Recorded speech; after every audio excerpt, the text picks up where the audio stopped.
और कैमरा में कैच हो रहा था, इसीलिए मैंने बोतल को टेबल में पटका। मां कसम हम किसी के मुंह में पटकते। आप उनकी सांसें थी, उनके दोनों पांव को काटा गया था। उनकी सांसें चल रही थी, उनके दोनों हाथ को काटा गया था। उनकी सांसें चल रही थी, उनके दोनों आंख को निकाला गया था। इसलिए मैं मीठी बात करने नहीं जानता। मुझे लगता है एग्रेशन से राज्य को बदलूंगा। क्या जानते हैं आप झारखंड राज्य को महोदय? एग्रेशन मतलब आप क्या जानते हैं झारखंड राज्य को? हम उस राज्य से आते हैं जहां एक संसद ने सीने में 12 गोली खाई थी। हम उस झारखंड से आते हैं जहां MP member of parliament Sunil Mahto ने 1 2 3 4 5 6 7 8 9 10 11 12 गोली खाई थी सांसद ने। क्या सुनने में अच्छा लगता है, तब आप झारखंड को नहीं जानते हैं। झारखंड हमने बनाया है भैया। निर्मल महतो के सीने में गोली लगी थी, तब झारखंड का चर्चा दिल्ली में हुआ था। तब राजीव गांधी को पता चला था कि हाँ, झारखंड की डिमांड किया जा रहा है। तो मुझे लगता है एक बार ये श्रीमान, ये नियम कानून, एक बार एग्रेशन की गवर्नमेंट होनी चाहिए। बाकी यूथ डिसाइड करे। मेरा जो व्यवहार है, फॉलो अप के मंच में भी मेरा यही व्यवहार है। पसंद लगे वोट कीजिएगा, ना लगे इग्नोर कीजिए। बोल रहे हैं सुनने में अच्छा लग रहा है, आप बोल रहे हैं नहीं, सुनने में नहीं। आप तब झारखंड राज्य को नहीं समझते हैं सन्नी जी। मैं बोल रहा हूं एग्रेशन। नहीं, आप नहीं समझते झारखंड राज्य को। मैं एग्रेशन सुनने में अच्छा नहीं लगता, यही रियलिटी है। एग्रेशन मतलब यही है, कठोर डिसीजन, त्वरित कार्रवाई। आज कार्रवाई किस पे होती है?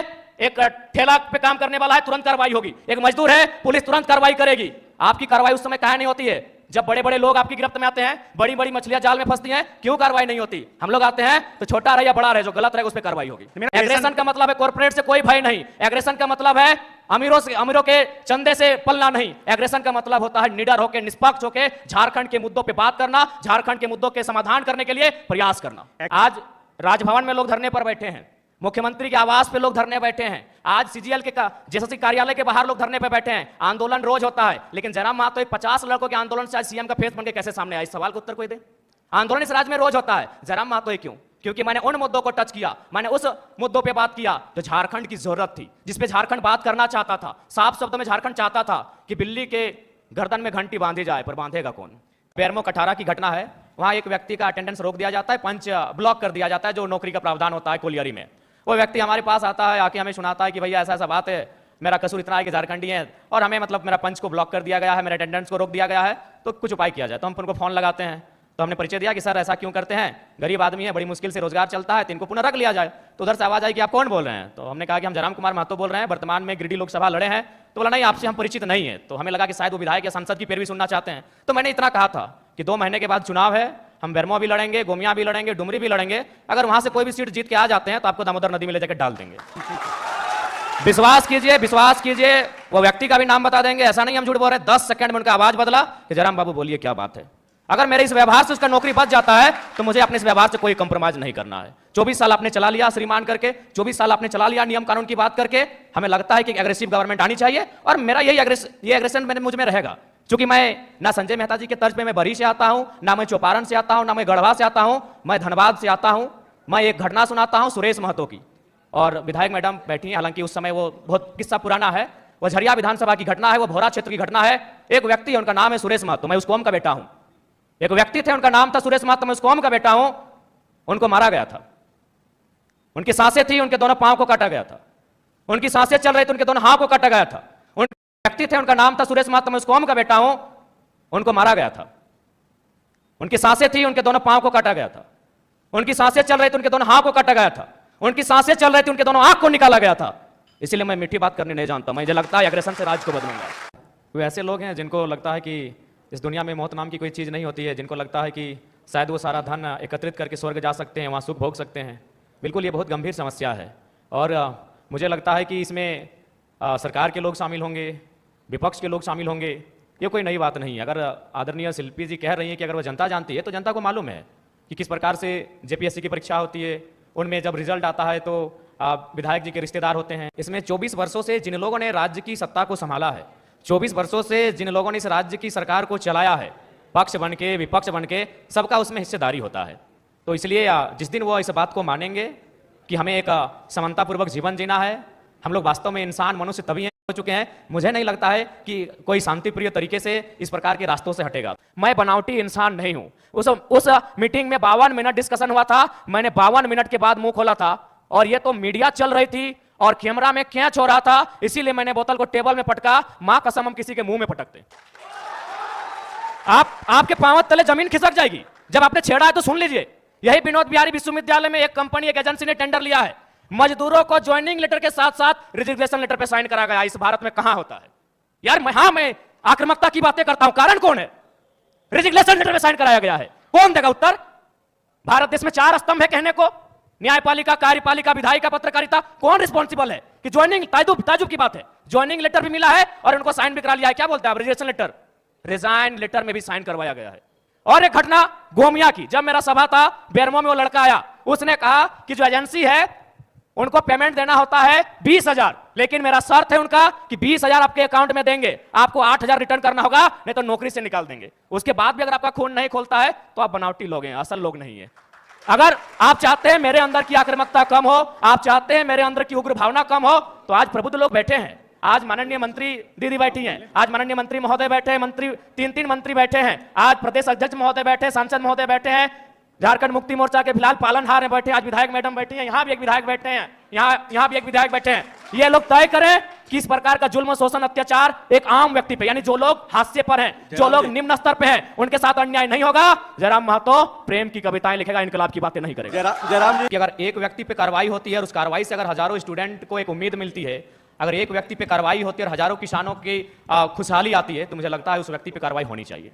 और मैं अपना एक अनुभव बताना चाहूंगा, हालांकि ऐसे मंचों पे जहां एकेडमिक लोग आके सुन रहे हैं, इंटेलेक्चुअल लोग आके सुन रहे हैं, नहीं बोलना चाहिए, लेकिन मुझे मेरा जो कैरेक्टर है वो सबके सामने मैं आपको बताना चाहूंगा। ये बेरमो कठारा की घटना है। वहां एक व्यक्ति का अटेंडेंस रोक दिया जाता है, पंच ब्लॉक कर दिया जाता है, जो नौकरी का प्रावधान होता है कोलियरी में।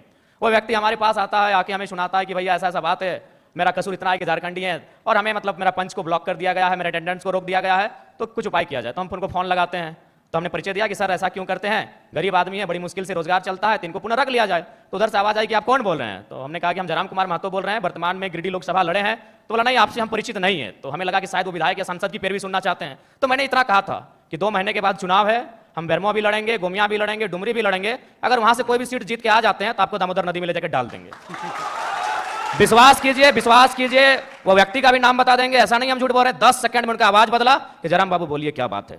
अगर मेरे इस व्यवहार से उसका नौकरी बच जाता है तो मुझे अपने इस व्यवहार से कोई कंप्रोमाइज नहीं करना है। अलग राज्य की लड़ाई जिन मुद्दों के साथ लड़ी गई थी वही मेरे मुद्दे होंगे।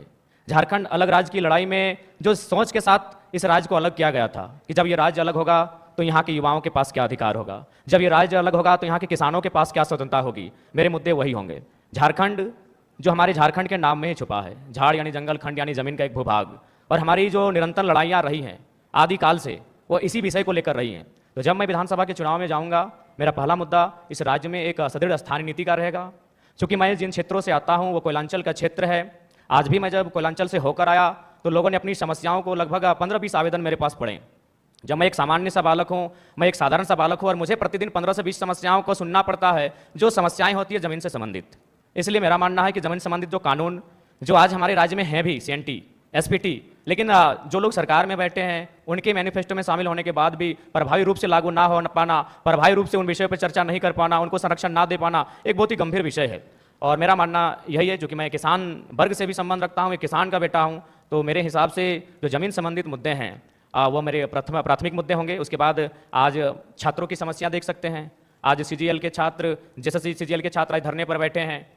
विगत जो पहला एग्जाम हुआ था उस एग्जाम में धांधली हुई, इस एग्जाम में धांधली का मामला सामने आ रहा है। तो निश्चय एक बेहतर नियोजन नीति हो और इस तरीके से एग्जाम को लिया जाए कि धांधली ना हो, गड़बड़ी ना हो, और महत्वपूर्ण सबसे कि अन्य राज्य से लोग जो हमारी हकमारी कर रहे हैं वो कम से कम रुके। उसके लिए मेरे पास मेरी योजना होगी कि हम लोग प्रखंड स्तरीय भाषा के आधार पर एग्जाम लेंगे। क्योंकि भारतीय संविधान आर्टिकल 15-16 इस बात का उल्लेख करता है कि हम जात के आधार पर भेदभाव नहीं कर सकते हैं, हम धर्म के आधार पर भेदभाव नहीं कर सकते हैं, हम उद्गम स्थान के आधार पर भेदभाव नहीं कर सकते हैं, हम लिंग के आधार पर भेदभाव नहीं कर सकते हैं, लेकिन भाषा का कहीं जिक्र नहीं है।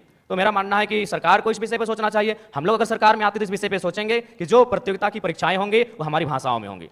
फॉर एग्जाम्पल, जैसे मान के चलिए कोई हिंदी का पेपर आता है परीक्षा में, उसमें एक सवाल आता है कि आंख का तारा, इसका मतलब क्या होता है, आग बबूला होना, इसका मतलब क्या होता है। तो झारखंड के अभ्यर्थी के साथ साथ इस सवाल का उत्तर बिहार के अभ्यर्थी को भी मालूम है, इस सवाल का उत्तर उत्तर प्रदेश, मध्य प्रदेश, राजस्थान के अभ्यर्थी को भी मालूम है। लेकिन अगर हम अपनी भाषा को प्रमोट करेंगे, अपनी कल्चर को अगर प्रमोट करेंगे प्रतियोगिता परीक्षाओं में, और वहां सवाल ये रहेगा, मान के चलिए मैं धनबाद के तोपचांची ब्लॉक से आता हूं और वहां एक मुहावरा चलता है, पकड़ तरे हाथ करे करे झांक, ना ये राजस्थान को समझ में आएगी, ना ये उत्तर प्रदेश को समझ में आएगी। इससे क्या होगा कि नियम भी बना रहेगा और हमारी जो नौकरियों में हकमारी हो रही है वो भी सुरक्षित रहेगी। के द्वारा जो एविडेंस साक्ष्य प्रस्तुत किए जा रहे हैं, तो प्रथम दृष्टि से तो यह स्पष्ट हो रहा है कि इस बार भी जो CGL का पेपर है उसमें कहीं ना कहीं गड़बड़ी हुई है, धांधली हुई है। और मुझे लगता है कि पिछली बार जो पेपर गड़बड़ी हुआ था, अगर उसका जो लोग दोषी हैं, अगर वे दोषी लोग पकड़े जाते हैं अगर उन पे कार्रवाई होती तो शायद इस बार उनका मनोबल इतना ऊंचा नहीं होता।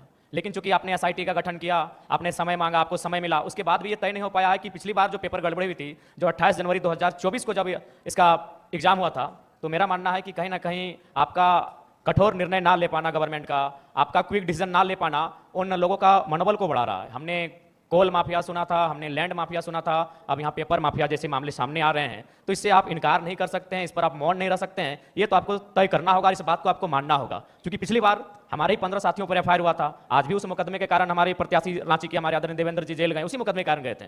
तो जाहिर सी बात है, वो हाईलाइट तभी हुआ जब हम लोगों ने प्रोटेस्ट किया। उस प्रोटेस्ट के परिणाम स्वरूप उस समय वर्तमान मुख्यमंत्री माननीय चंपई सोरेन जी थे, एसआईटी का गठन हुआ। लेकिन आज परिणाम और निष्कर्ष आपके सामने क्या है? यानी आप लोग उन माफियाओं के मनोबल को बढ़ाने का कार्य आप स्वयं कर रहे हैं।